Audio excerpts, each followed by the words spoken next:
All right, hi everyone. Amy and I are going to talk a little bit about love today, since it's going to be Valentine's Day tomorrow as we're recording this. And um, we just want to talk about it a little bit. So, Amy, you kind of have a story that sparked this for you. You want to share it? Yeah, the story itself is nothing about love, romance, Valentine's Day. But for me, so bear You'll with wrap it me. all up together, I'm sure. Exactly, I'm going to put it in a neat little bow.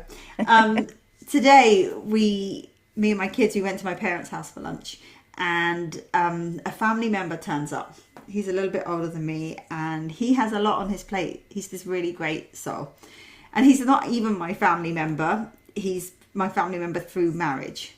But I've known him my whole life, so he's my family member as far as I'm concerned. And he is this really giving soul. He has a lot on his plate. They have a lot of stuff going on that he's caring for lots of people within his own family. Nonetheless, he is retired and he volunteers in the community and drives a minibus to pick up older people who don't have anyone, who have health issues. Maybe they have dementia, they have mobility issues, they have a bit of both going on. And he takes them and he drives them to some church, different places he goes to. One of them is, sometimes it's a church where other good souls put on lunches for these people to come and eat lunch together with some other people. And there's a couple of women he was talking about. It's their only interaction the entire week is this one lunch. And he takes them, and if it wasn't for him, there would be no interaction. They are these forgotten people in society, and it breaks my heart. Especially older people, these are the elders of the society that are just thrown away and not treasured for the wise people that they are. Nonetheless, I look at him and I think, and he also loves animals, by the way. He has a lot of animals, and he's always had a lot of animals, and somehow he finds the time for that too. And he has his own health issues, but he wants to give, and he gives. And it's things like that that make this world worth fighting for, isn't it? Mm. It's people like this in the world that inspire you. And I think of it in terms of Valentine's Day, which really is a mixed bag, isn't it? And so if you Like New are, Year's Eve and all of those things, it can become have a lot of pressure to it. You can kind of lose the whole purpose of it. yeah, yeah, and if you're in a loving relationship where you can celebrate that, beautiful, go for it, enjoy it, make the most of it. If you're in a relationship that is struggling, you feel misunderstood, it can be a tricky day because it can highlight that for you because someone has said we're supposed to feel this on this day, right? So Mm. it can highlight that. And if you are alone, it can make that feeling of being alone feel difficult. And then it can also, there's a lot of talk about self-love. I'm a little bit tentative about the self-love thing because the problem with self-love is that people can get very stuck on the self. That's not a happy place to really end up, or not really a purposeful place to end up. So of course it's important to love ourselves and then move on, is how I like to think of it. But in this instance, the reason why this story comes to mind in relationship in terms of Valentine's Day is because whatever the situation is there something that we can do, that you can do, that I can do, that shows a little love to someone else? Isn't that a nicer kind of energy? Because that's It fully is. within our power. That's really something that we can do. And that can be something for yourself. I'm not saying don't have the self-compassion and the care for yourself. That can be an extra carefully prepared dinner or just a cup of tea or anything, just a moment. But is there something, depending on your capability, your capacity, is there something that you can do that brings love to someone else this Valentine's Day? Yeah, flip it for yourself. I think that lots of us, I mean, I'll just talk about myself. I've definitely experienced that where um my love language tends happens to be acts of service. And so um and I think that works both ways. When I do something for somebody else, it fills me up with love, right? And but if I'm overly concerned about what somebody's going to do for me, that's a place, feels like a place of empty place and of loss and puts my power into somebody else.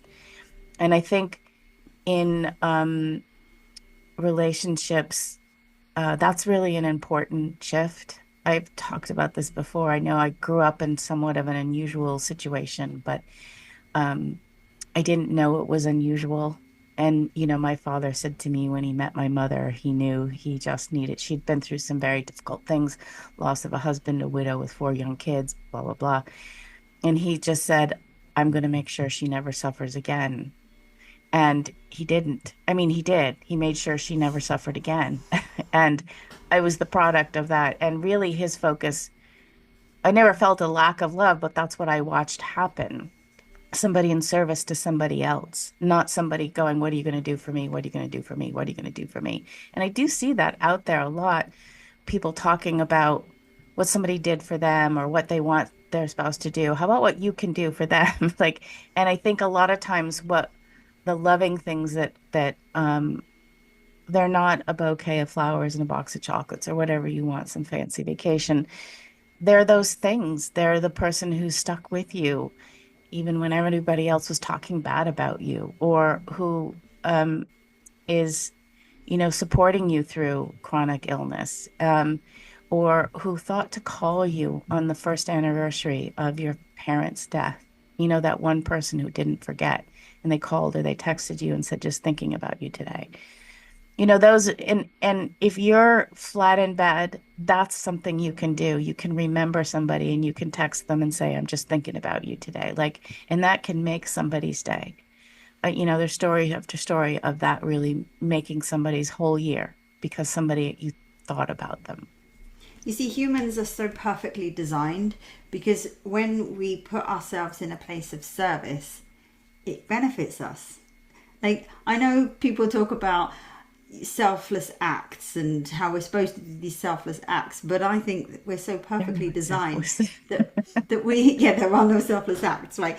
But I think we're purposely designed because we're supposed to feel good. We're Mhm. supposed to have that oxytocin, and we're supposed to get that kind of feel good feeling that we get when we do something like that. And I this is don't think why, it's supposed to be easy, though.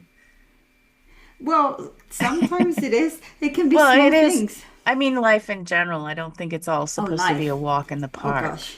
No, that's an illusion. Sorry right? to burst the bubble, but my goodness. Yeah, I think we should get real about that. Yeah, it's not supposed to be. And but it's like I was saying with the story I was telling you, it's little things like that that you hear that just think this world is a good place. There's some really amazing souls in there. And this particular family member has had 3 heart attacks.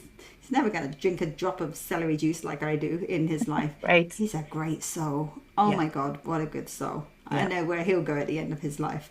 And I think you can imagine that too. So, it's really, if there's a love themed day, I think that's an opportunity. And perhaps, Yeah. if you're feeling a little stuck or overwhelmed by that, or it's bringing up some difficult things, so perhaps shift it to that place of opportunity of Mhm. bringing some love in some way, any shape or form. It's a great thing to do.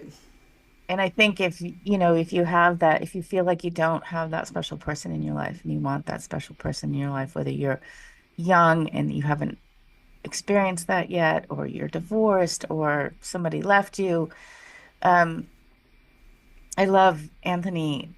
Somebody asked him that question, like, are there soulmates or something? And he's like, when you meet somebody, you'll know, and it might not happen till the end of your life, but it's hard to come from that place of trust. I remember that. And but this is one of those places in our lives where hope and faith and is actually really something we have to lean into. Because I've seen also people really just not recognizing the love in their life because it's not wrapped up in the package they were thinking it should be wrapped up in. I remember, my husband and I knew each other 14 years on the day we got married, and he gets teased about that a lot. But I remember at one point saying, because somebody told me a lot of men have some picture in their head that they created when they're young. And if you don't, you might be the right person, but you don't match that picture in their head and they have to work through that. So I asked him, who did you see yourself marrying? And he said, oh, an Italian woman who's a good cook and fiery. And I said, I'm just the French version of that. You got the French one, not the Italian one. And he was like, oh, yeah, that's kind of true. Right. But I think it just speaks to when we're young, I think because of what we experienced in our lives, what we saw, mirrored to us, what our desires, our traumas, it's all gets wrapped up in this, what we think we want. And sometimes the love that's coming to you isn't wrapped up in that package that you think. So being a little bit more open to what actually is there, I think you find that there is literally so much love around us and available to us at all times.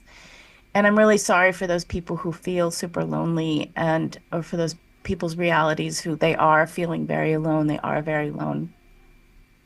That's when the angels and God come in because you're not. I don't think we ever are. And that's a real experience. So we're not saying Yeah. brush that aside, it's not Yeah. happening. Yeah. There's something that can feel good to you when you're feeling that. And that is, as I was saying, humans are perfectly designed, and there's a way of like if you see a child and you help a child if they fall over, or if you help an old woman cross the road or something like that, you come away and you feel good and you forget your problems for a moment, and it restores your faith in people. So humans are perfectly designed, and it's a great time to sort of lean into that theme of love, because the world's a tough place and everyone can use a little extra love at times. And the world needs you, Yeah. no matter what you've been told. Yeah. So, everyone, we love you. Amy and I really do. We love you. We love being a part of your lives as much as we are. And so we do hope that you feel that love from us at the very least today, whenever you're Yeah. listening to this. And we'll see you soon.